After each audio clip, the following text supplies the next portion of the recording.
నమస్తే welcome to big Telugu TV. ప్రస్తుతం మనతో పాటు ఉన్నారు అనలిస్ట్ రాహుల్ అయ్యర్ గారు. హలో అండి రాహుల్ గారు. హాయ్ అండి. తమిళ ఆర్టిస్ట్ ధనుష్ గారు మాక్సిమం వివాదాల్లోనే ఉంటారు. ఆయన ఏదో ఒక ఇష్యూ.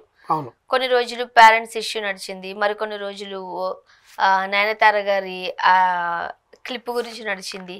ఇప్పుడు మళ్ళీ ఏదో సినిమాకి చేస్తానని చెప్పి మనీ తీసుకుని ఎగ్గొట్టేశారంటూ వచ్చింది. ఎందుకు ఇన్ని వివాదాల్లో ఉంటారు ఆయన? యాటిట్యూడ్ అండి. యాటిట్యూడ్ ప్రాబ్లం ఉన్నప్పుడు ఇట్లే ఉంటుంది. రజనీకాంత్ అల్లుడు అని ఒకప్పుడు అంతా యాటిట్యూడ్, మళ్ళీ ఇప్పుడు ప్యాచప్ అయిపోయి అమ్మాయి ఆయన కలిసి ఉంటున్నారు. ఆయనకుండే ఫ్యాన్స్ అందరు నన్ను తిట్టుకోవచ్చేమో కానీ but he has a very big attitude. He don't respect the heroines. ఆయనతో రిపీటెడ్ హీరోయిన్స్ ఎవరు చేశారో చెప్పండి. కానీ అలా కనిపించినట్టుగా ఉండరు ఆయన. మైట్ బి రిపీటెడ్గా చేయాలి కదా heroines. Heroine should act with him. ఒకటో రెండోలో చేసుంటారు. సమంతానే కంప్లీట్ చేసిందండి ధనుష్ మీద, మీకు తెలుసా? అవునా? Yeah, he doesn't behave very good in the industry అని. He speaks all the way. ఆయనకి ఏం కావాలో అదే, ముందు ఆయనకే ఇంపార్టెన్స్ ఇవ్వాలి. అండ్ ఫస్ట్లో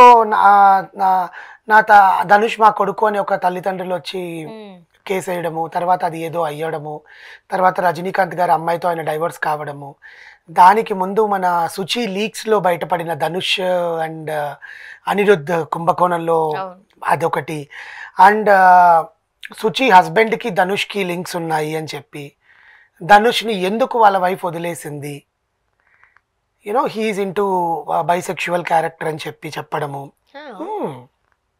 దీస్ ఆల్ థింగ్స్ తమిళ ఇండస్ట్రీలో ఇప్పుడు నిప్పు లేనిదే పొగరాదు అని అంటారు కదా, సంథింగ్ పొగరాదు అంటారు. మనకు అక్కడ నిప్పు లేకపోతే పొగ ఎట్లా వస్తుంది అన్నట్టు. ఇన్ఫర్మేషన్లో 100% కరెక్ట్ అని నేను అనను, కానీ 2% దాంట్లో కరెక్ట్ ఉంటుంది కదా. 95% తీసేయండి. కరెక్ట్ లేకపోతే వాళ్ళ గురించి బయట రావు కదా. సరే, ఒక్క హీరోయిన్ తప్పు పట్టింది అనుకుంటే అనుకోవచ్చు కదా. అందరు హీరోయిన్లు కానీ ఆర్టిస్టులు కానీ నడిగర్ సంఘంలోనే ధనుష్ గారికి ఒక్క వాల్యూ లేదు. ఇప్పుడు సుచి లీక్స్ లో ధనుష్ గారికి కొంతమంది హీరోయిన్స్ కి కలిపి ఒక లింక్స్ పెట్టారు. మరి అలా అనుకుంటే మళ్ళీ ఆయన ఎట్లా వెళ్తారు? వాళ్ళ హస్బెండ్ తోనే అని చెప్పిందిగా. అదే అంటున్నా. Bisexual can have a sex with both boys and girls irrespective of gender basically. అదే అంటున్నా. అదే చెప్తున్నా. అమ్మాయిలతో రిలేషన్ ఉంది కదా, మళ్ళీ రిలేషన్ ఏముందిలేండి, వన్ నైట్ స్టాండ్స్ కి రిలేషన్స్ కి లింక్ పెట్టాల్సిన పని లేదు. అంటే అమ్మాయిలతో ఉన్న వాళ్ళు మళ్ళీ అబ్బాయిలతో వరకు వెళ్తారా అనేది ఒక చిన్న that is their choice of gender basically. That is their problem. Anyways, ఇప్పుడు మాట్లాడుకునేది ఏంటంటే ధనుష్ గారికి అసలు ఏంటి, అసలు ఆయన ప్రతిసారి ఏదో ఒక వివాదంలో ఉండడం ఏంటి, సినిమాలకి అడ్వాన్స్ తీసుకొని ఇంతవరకు సినిమా తీయకపోవడం ఏంటి, అసలు ఆయన అలాంటి ఆర్టిస్ట్ని ఎందుకు క్యాస్ట్ చేస్తున్నారు ముందు, నడిగర్ సంఘంలో కంప్లైంట్ ఇచ్చినా కూడా ఇంతవరకు ఆయన మీద యాక్షన్ తీసుకోకపోవడానికి రీజన్ ఏంటి, ధనుష్ మీద ఎంతమంది కంప్లైంట్ ఇచ్చి ఉంటారు. మనం చూసుకుంటే పాస్ట్లో ధనుష్ అని కొడితే యూట్యూబ్లో వచ్చేస్తాయి అన్ని. నయనతార అనే ఒక లేడీ సూపర్ స్టార్ ధనుష్ గురించి ఎందుకంత పోరాడింది, కర్మ హిట్స్ యూ బ్యాక్ అని చెప్పి ఎందుకు అలా మెసేజ్లు పెడుతుంది. ఆమెకి ఏమైనా అవసరమా ధనుష్ మీద? ఆమె ఏమైనా ధనుష్ని ఏమైనా అంటే ఆమెకైనా 10,000 ఎక్కువ వస్తాయా లేకపోతే 10,000 తక్కువ వస్తాయా చెప్పండి. ధనుష్ గారు కూడా అంటే నేను సపోర్ట్ చేయట్లేదు, ఆయన కూడా అనవసరమే. బట్ ఆ issue he has to know as a producer. ఆ సినిమాకి ప్రొడ్యూసర్ ఆయన, నాన్ రౌడీదాన్ అనే సినిమాకి అసలు అక్కడ ఏం జరిగింది, నయనతార ఎందుకు 2 క్యారీవ్యాన్లు అడిగింది, నయనతార ఆ క్యారీవ్యాన్లో అసలు ఏం జరుగుతుందని ఒక ఇన్ఫర్మేషన్ తెలుసుకున్న తర్వాత నువ్వు నయనతార గురించి స్టేజ్ మీద మాట్లాడాల్సింది. పూర్తిగా మ్యాటర్ తెలియకుండా నీకు నచ్చినట్టుగా నువ్వు స్టేజ్ మీద ఒక హీరోయిన్ గురించి మాట్లాడేస్తే ఇప్పుడు హీరోయిన్ ఎదిగిందా, హీరో ఎదిగాడా? కానీ ఒకటి, అది ఏదైనా తన పర్సనల్ కదా. It's not about the personal. జనరల్గా ఏంటంటే జనరల్గా ధనుష్ గారు ప్రొడక్షన్, ఇప్పుడు ఏ ప్రొడ్యూసర్ అయినా కూడా ప్రొడక్షన్ కాస్ట్ని తగ్గించుకోవాలి అని అనుకుంటాడు. ఓకే, యాక్చువల్గా ఇచ్చిన క్యారవాన్లో నయనతార డ్రెస్ చేంజింగ్కి చేసుకుంటునేటప్పుడు అక్కడ టిఫిన్లు అవన్నీ ఆమెకు ఉంటాయి కదా. సో ఎవరో ఒకరు వచ్చిపోతుంటారు. She doesn't have any privacy అని చెప్పి ఆమె ఇంకొక క్యారవాన్ తీసుకొని అక్కడికి వెళ్ళింది, అడిగింది, నా డ్రెస్సెస్ అన్నీ నేను మార్చుకోవడానికి కష్టమవుతుందండి, నా అసిస్టెంట్స్ కోసం కాదు, ఎవరైనా వేరే ఆర్టిస్ట్ వచ్చినప్పుడు నా క్యారవాన్లో ఉండొచ్చు, నేను డ్రెస్ చేంజ్ చేసుకోవడానికి మాత్రమే ఒక రూమ్ నాకు కావాలన్నట్టుగా ఆమె ఆ సినిమా కోసం అడిగి.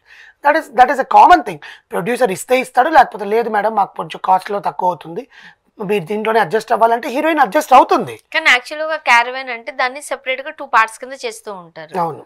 మనం తమిళ ఇండస్ట్రీలో అలా ఉండదు లేదా అట్లా ఉండదు ఫస్ట్ డోర్ నుంచి ఫ్రంట్ డోర్ నుంచి ఒక క్యారవన్ లో ఇద్దరు ఉండొచ్చు, ప్రైవేట్ స్పేసే ఉంటది. బట్ కొన్ని వాళ్ళు తీసుకునే రెంట్ బట్టి ఉంటాయి కదా.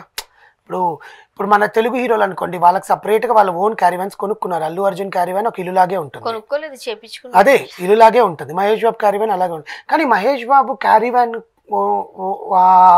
ఆయన రెంట్కి ఇస్తారంట యాక్చువల్గా, అది సినిమా ఇండస్ట్రీ కోసము. He will go according to the production caravans, production ఏవైతే ఇస్తారో దాంట్లోకి వెళ్ళే హీరో. కానీ ఇప్పుడు చెప్పండి, మనం పాత తరం నటీనటులతో మాట్లాడేటప్పుడు చెట్ల కింద ఎవరో కొంచెం ఆర్టిస్టులు వచ్చి అట్లా ఇట్లాగా అడ్డం నిలబడుకుంటే డ్రెస్ చేంజ్ అడ్డం నిలబడుకుంటే బట్టలు మార్చుకోవడము.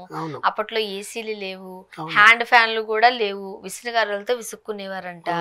వాళ్ళకి స్వెట్ వచ్చేస్తే అది ఆరేదాకా ఉండేవారంట. ఇన్ని కష్టాలు పడి వచ్చామని అప్పట్లో శ్రీదేవి గారు ఆ తరం శ్రీదేవి గారు, జయప్రద గారు చెప్పారు, అవన్నీ అట్లానే ఉండే. ఇప్పుడు క్యారవన్స్ వచ్చి సుఖం ఉంది, అంతా బాగుంది. బట్ వీళ్ళు వెళ్ళింది షూటింగ్ కోసం. ఎవరు ఏమో 6 గంటలకు వచ్చేసి మొదలు పెట్టేసేలాగా ఏమీ లేవు. 10కే వెళ్తారు కూల్ గా, 5 కల్లా కంప్లీట్ అయిపోతావు 2 సీన్లు. ఆ ఉన్న కొంచెం టైంలోనే మనం సెట్ లో కదా ఉంటాం. దానికోసం మరీ ఎంత లగ్జరీ.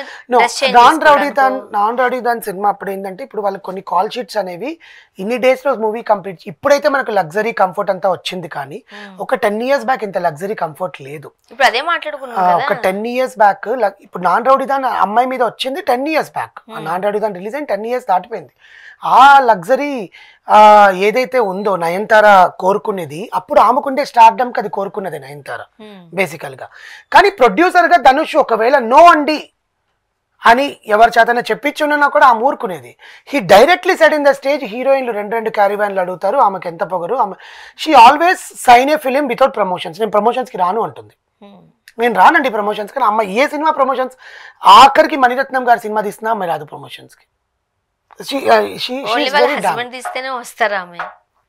వాళ్ళ హస్బెండ్ తీసినా కూడా బతిన్లాడి. అది కూడా ఏంటి, మన విజయ్ సేతుపతి, సమంత, నయనతార అదొక సినిమా తీసారు చూసారా, ఆ సినిమాకి కూడా బతిన్లాడితే వచ్చి ప్రమోషన్ చేసి వెళ్ళింది. అది కూడా ఒకే ఒక ప్రమోషన్. మామూలుగా ప్రీ రిలీజ్ ఈవెంట్స్ వీటికి వస్తుంది హీరోయిన్ కాబట్టి, మిగతా దానికి రాదు అంటారు. That is their. Even Mahesh Babu does the same. Mahesh Babu don't give the promotions. ఇప్పుడు ఇస్తున్నాడు ఒక 2-3 సంవత్సరాల నుంచి. ఆయన అసలు అంతకుముందు ప్రమోషన్సే ఇచ్చేవాడు కాదు మహేష్ బాబు. వెంకటేష్ గారు కూడా ఇచ్చేవాళ్ళు కాదు. ఇప్పుడు వాళ్ళు ఓకే జనాల్లోకి మనం రావాలి, మనం ఎక్స్ప్లోర్ అవ్వాలి అని వస్తున్నారు. అలాగే ధనుష్ గారికి ఉండే యాటిట్యూడ్ గురించి ఎంతమంది ఎన్ని కంప్లైంట్లు చేసినా, ఇప్పుడు జరిగిన మ్యాటర్ ఏంటంటే, April 10th తనకు ఒక సినిమా రిలీజ్ అవుతుంది, ఇడ్లీ వడ అని చెప్పి. ఇడ్లీ వడై, ఓకే. ఆ ఇడ్లీ వడై అనే సినిమాలో నిత్యా మీనన్, అరుణ్ విజయ్ వీళ్ళందరూ యాక్ట్ చేస్తున్నారు. అదే రోజు గుడ్ అవర్ అగ్లీ అవర్ ఏదో సినిమా, అజిత్ కుమార్ అండ్ త్రిష, మళ్ళీ త్రిష నటిస్తున్న సినిమాలో దట్ ఈస్ హ్యాపెనింగ్ అనమాట. యాక్చువల్గా అవి 2 ఒకే రోజు రిలీజ్ అవుతుంటే, ప్రొడ్యూసర్ ఆ సీన్స్ కొన్ని విదేశాల్లో తీయాలి అని చెప్పి ఇడ్లీ వడైని పోస్ట్పోన్ చేశారు.